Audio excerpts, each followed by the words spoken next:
जय श्री कृष्णा मित्रों। महाभारत का कुछ ऐसे श्राप हैं जिनका प्रभाव आज भी बना हुआ है। हिंदू धर्म ग्रंथों में अनेकों श्रापों का वर्णन है तथा हर श्राप में कोई न कोई कारण छुपा था। कुछ श्राप में संसार की भलाई निहित थी तो कुछ श्राप का उनके पीछे छिपी कथाओं में महत्वपूर्ण भूमिका थी।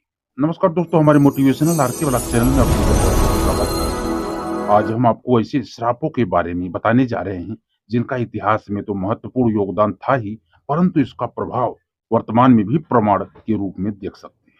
युधिष्ठिर ने दिया था स्त्रियों को यह श्राप। प्रसिद्ध ग्रंथ महाभारत के अनुसार जब युद्ध समाप्त हुआ तो माता कुंती ने पांडवों के पास जाकर उन्हें यह रहस्य बताया कि कर्ण उनका भाई था। सभी पांडव इस बात को सुनकर दुखी हुए। युधिष्ठिर ने विधि विधान पूर्वक कर्ण का अंतिम संस्कार किया तथा शोकाकुल होकर माता कुंती के समीप गए। वह उसी क्षण उन्होंने समस्त स्त्री जात को यह श्राप दे दिया कि आज से कोई भी स्त्री किसी भी प्रकार की गोपनीय बात का रहस्य नहीं छुपा पाएगी। दूसरा श्राप है दोस्तों ऋषि श्रृंगी का परीक्षित को श्राप। जब पांडव स्वर्गलोक की ओर प्रस्थान किए तो उन्होंने अपना सारा राज्य अभिमन्यु के पुत्र परीक्षित के हाथों में सौंप दिया। राजा परीक्षित के शासन काल में सभी प्रजा सुखी थी। एक बार राजा परीक्षित वन में आखेट खेलने के लिए गए, तभी उन्हें वहां समीक नाम की एक ऋषि दिखाई दी।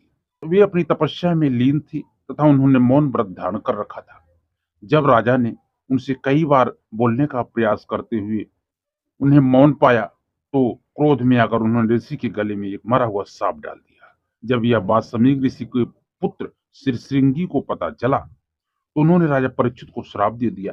राजा परीक्षित के जीवित रहते कलयुग में इतना साहस नहीं था कि वह हावी हो सके, परंतु उनकी मृत्यु के पश्चात ही कलयुग पूरी पृथ्वी पर हावी हो गए। महाभारत युद्ध के अंत समय में जब अश्वत्थामा ने धोखे से पांडव पुत्रों का वध कर दिया, तब पांडव भगवान श्री कृष्ण के साथ अश्वत्थामा का पीछा करते हुए महर्षि वेद व्यास के आश्रम तक पहुंच गए। तब अश्वत्थामा ने पांडवों पर ब्रह्मास्त्र का वार किया। वे ये देख अर्जुन ने भी अपना ब्रह्मास्त्र छोड़ा। महर्षि व्यास ने दोनों अस्त्रों को टकराने से रोक लिया और अश्वत्थामा और अर्जुन से अपने अपने ब्रह्मास्त्र वापस लेने को कहा। तब अर्जुन ने अपना ब्रह्मास्त्र वापस ले लिया, लेकिन अश्वत्थामा ये विद्या नहीं जानता था, इसीलिए उसने अपने अस्त्र की दिशा बदलकर अभिमन्यु की पत्नी उत्तरा की गर्भ की ओर मोड़ दिया। यह देख भगवान श्री कृष्ण ने अश्वत्थामा को श्राप दिया कि तुम 3000 वर्ष तक इस पृथ्वी पर भटकते रहोगे और किसी भी जगह किसी पुरुष के साथ तुम्हारी बातचीत नहीं हो सकेगी। तुम्हारे शरीर से पीप और लहू की गंध निकलेगी, इसलिए तुम मनुष्यों के बीच नहीं रह सकोगे, दुर्गम वन में ही पड़े रहोगे।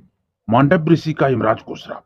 महाभारत में मांडव ऋषि का वर्णन आता है। एक बार राजा ने भूलवश न्याय में चूक कर दी और अपने सैनिकों को ऋषि मांडव को सूली में चढ़ाने का श्राप दिया, परंतु जब बहुत लंबे समय तक भी सूली में लटकते हुए ऋषि की प्राण नहीं गई तो राजा को अपनी भूल का एहसास हुआ। तब उन्होंने ऋषि मांडव को सूली से उतरवाया तथा अपनी गलती की क्षमा मांगी।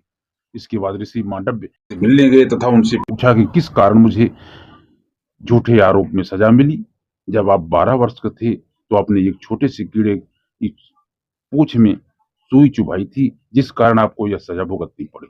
तब ऋषि मांडव ने यमराज से कहा, किसी को भी 12 वर्ष की उम्र में इस बात का ज्ञान नहीं रहता कि धर्म क्या है और अधर्म क्या है, क्योंकि तुमने एक छोटे अपराध के लिए मुझे बहुत बड़ा दंड दिया है। अतः मैं तुम्हें श्राप देता हूँ कि तुम शूद्र योनि में दासी के पुत्र के रूप में जन्म लोगे।